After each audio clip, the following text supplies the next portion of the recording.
सोपा आहे का? सत्संग सोपा आहे का?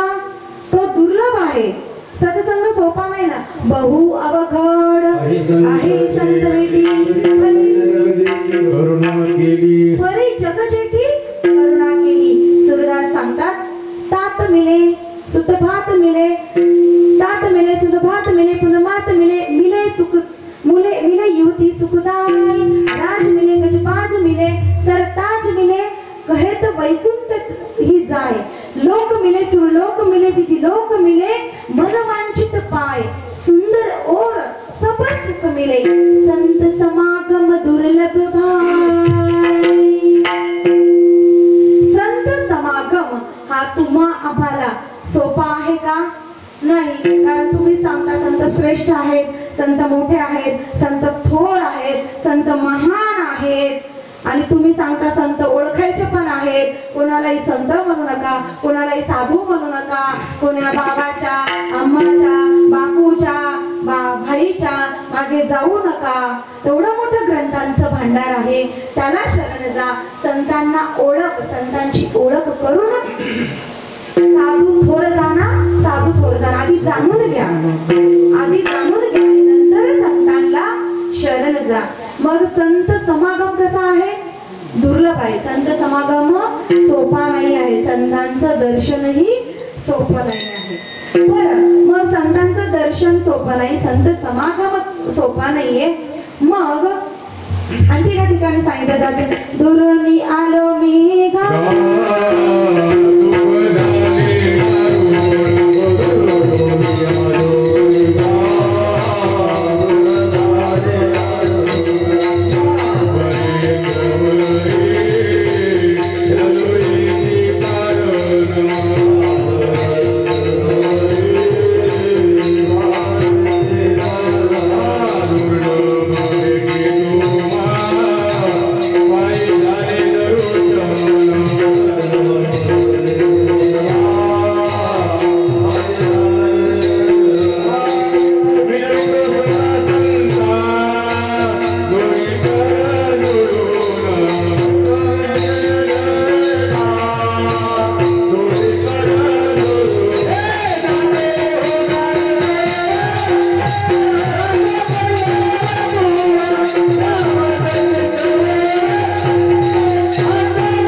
अनेक 84 लक्ष घेऊन फिरत फिरत मी आलेलो आहे. कशासाठी?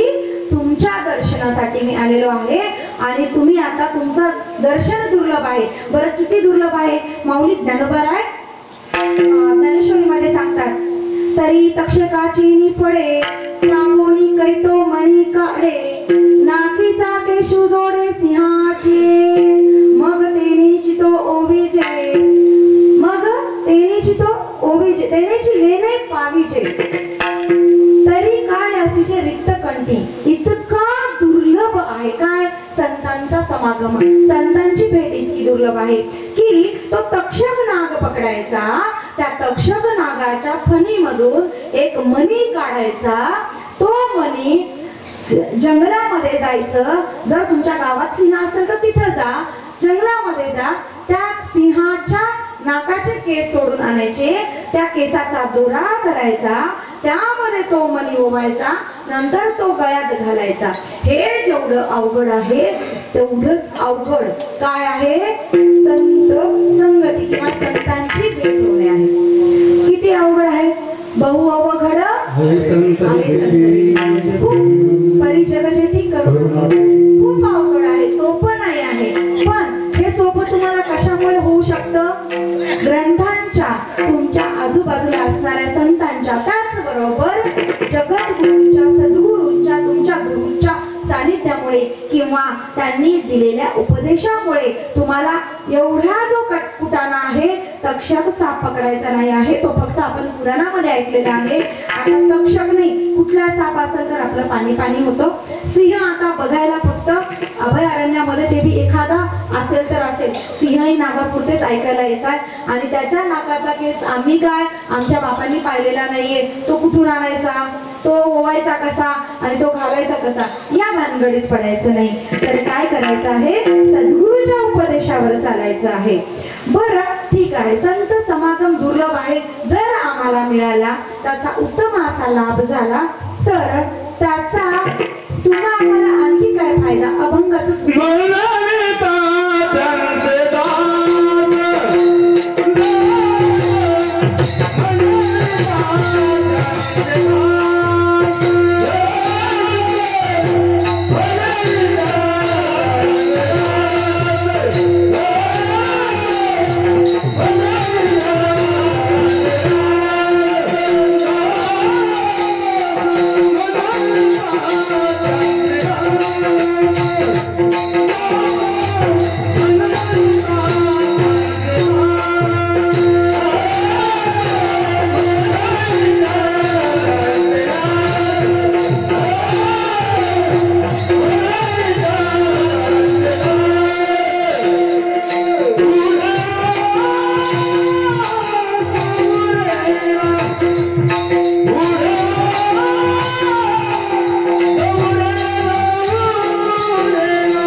संतांचं दासत्व स्वीकारलं, पुढे गेले आशा पास निवारुनी, कसल्याही प्रकारची आशा राहत नाही. तुम्हाला आधीच सांगितलंय, भोगाची आशा राहत नाही, मुक्ती मोक्ष राहत नाही, कुठल्याही मुक्तीची आशा राहत नाही. नको आम्हाला सायुज्यता, नको कोणतीच नको कोणतीच नको, आम्हाला ती आशा राहत नाही. आम्हाला फक्त काय पाहिजे, भक्ती पाहिजे, फक्त भगवंत पाहिजे. आणि एकदा भगवंत प्राप्त झाला, तो भक्तीने आकळून ठेवला, मग कुठलीही आशा राहते का, कुठलीही आशा राहत नाही. जे भगवंताचे दास म्हणून स्वतःला घेतात, कालांतराने ते मालक होऊन राहतात. असे अनेक संत आहेत. मल्लप्पा वास्कर जे आहेत ते ज्ञानोबा रायाचे स्वतःला दास म्हणायचे, नंतर ते संप्रदायाचे मालक झाले.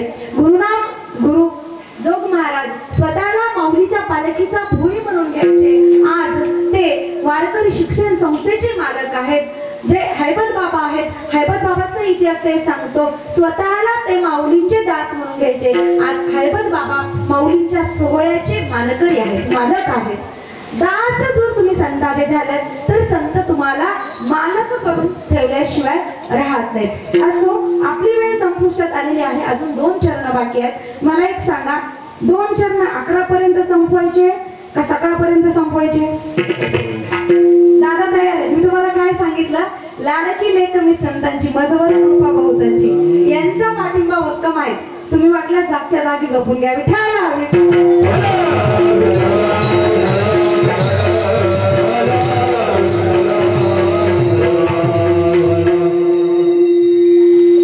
मनविता त्यांचे दास, पुढे आस उरेना.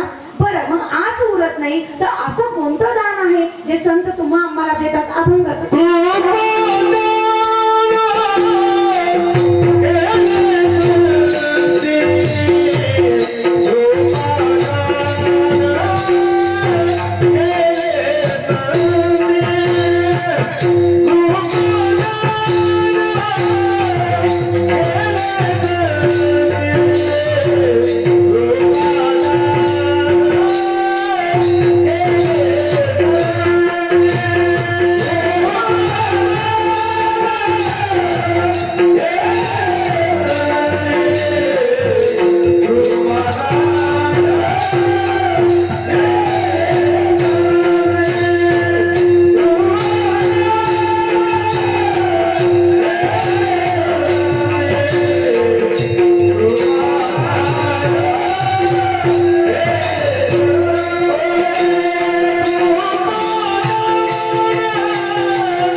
श्रीमद भागवतामध्ये साधूचे 30 लक्षणं सांगितले. आणि या 30 लक्षणांपैकी कृपाळूपण, साधू कसा असतो? कृपाळू असतो. संत कसे असतात? कृपाळू असतात. भागवतामध्ये सांगितलेलं आहे या नाव कृपाळूपण हे संतांचे पहिले लक्षण, दुसरे अद्रोह जाण ऐका आता सांगे. संतांचं पहिलं लक्षण काय आहे? कृपाळूपण. तर कोणती कृपा करतात संत? तसं कृपा काय करतात? कृपा दान केले संती. बरं कोणती कृपा करतात? तसं दानाचे प्रकार पाहिलं तर भरपूर प्रकार आहेत. गोदान आहे, भूदान आहे, रक्तदान आहे, कन्यादान आहे, अभयदान आहे, हे की नाही. हे सगळेच दानाचे जे प्रकार आहेत श्रेष्ठ आहेत. आमचे आदरणीय गुरुवर्य तुमचे लाडके डॉक्टर साहेब नियमित रक्तदानाचे शिबिर घेत असतात, रक्त संकलन करत असतात, रक्तदानाची महती ते सांगत असतात. रक्तदान पटवून देऊन रक्तदान ते संकलित करून बऱ्याच दूर पर्यंत गरजू लोकांना तो प्लाझ्मा रक्त तिथपर्यंत पोहोचत असतात. रक्तदान करणारा दान करतो त्याला तर ते पुण्य लागतच, पण जे माध्यम आहेत सर्व डॉक्टर मंडळी यांनाही त्याचं पुण्य तिथे लागतं. हे श्रेष्ठ दान आहे. कन्यादान, कन्यादान ही सर्वात श्रेष्ठ दान आहे. सोपं आहे का? माय बहिणी, स्वतःच्या पोटचा गोळा 9 महिने 9 दिवस उलट्या करत, त्रास सहन करत पोटामध्ये सांभाळा. शक्य आहे का? अहो पोटामध्ये एक खडा निर्माण होतो, एक खडा ज्याला तुम्ही मुतखडा म्हणतात. एवढूसा खडा चांगल्या चांगल्या माणसाचे हाल करतो. लोळतात, गडबडा लोळतात लोक. एवढूसा खडा. त्यानंतर पोटात एवढं ते काय कोणतं तरी एक आजार आहे, ते एवढं काहीतरी म्हणे मांस वाढतं आणि ते अपेंडिक्स. तर एवढंच जर अपेंडिक्स असतं तो माणसाचे इतके हाल करते. आणि आमच्या माता भगिनी त्यांना भगवंतांनी मातृत्व नावाचं जे दान दिलेलं आहे त्या अनुषंगाने 9 महिने 9 दिवस 3.5-4 किलोचं लेकरू पोटामध्ये सांभाळताय. त्या लेकराला सांभाळायचं, लहानचं मोठं करायचं, त्याची सर्व स्वच्छता करायची, लहानचं मोठं करायचं, शिकवायचं, सांभाळायचं, डोळ्यात अंजन घालून मुलीला सांभाळायचं. सध्याचा काळ किती वाईट आहे. एवढ्या वाईट काळामध्ये मुली सांभाळणे सगळ्यात मोठं चॅलेंज आहे.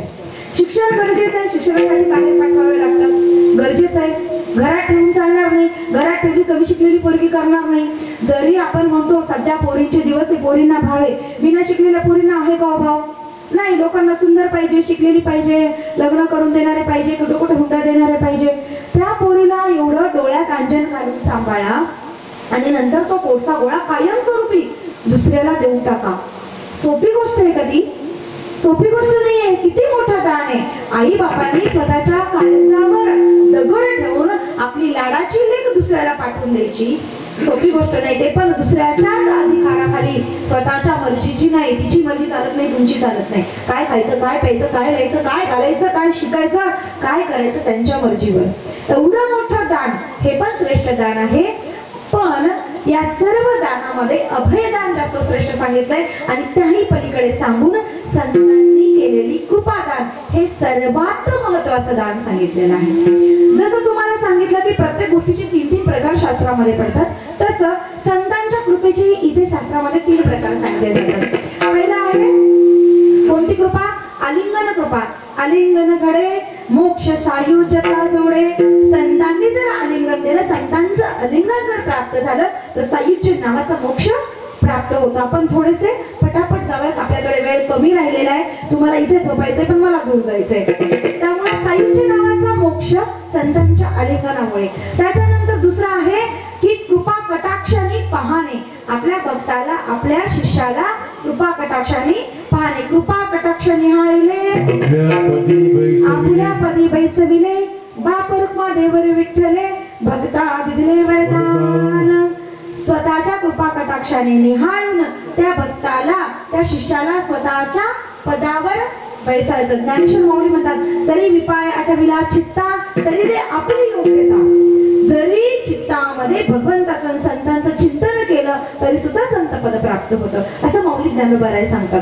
बरं, हे झाले दोन. आणि तिसरी सर्वात महत्वाची जी कृपा आहे ती आहे हस्तकृपा. हस्तकृपा एखाद्या जड मूळ जीवाच्या डोक्यावर हात ठेवणं. मग निळोबाराय सांगतात का हात ठेविता, माऊली ज्ञानोबारायला म्हणतात हात ठेविता मस्त की काय, तो रेड्या जो आहे तो सुद्धा काय बोलतो, घडा घडा वेद बोलू लागतो. ऐसा संतांचा महिमा ते निळोबारायांचा अभंग आहे, ते तिथे सांगतात. असो, बरं एवढंच का नाही, माऊली ज्ञानोबाराय सुद्धा सांगतात, ज्ञानदेव म्हणे जाडे निवृत्तीने केले कोडे.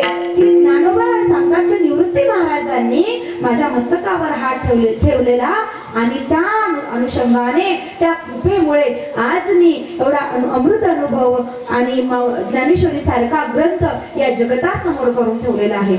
माऊली ज्ञानोबारायाच्या प्रत्येक अध्यायामध्ये, ज्ञानेश्वरीच्या प्रत्येक अध्यायामध्ये माऊली ज्ञानोबारायांनी खूप गोड चिंतन सद्गुरूंचं, श्रीगुरूंचं केलेलं आहे.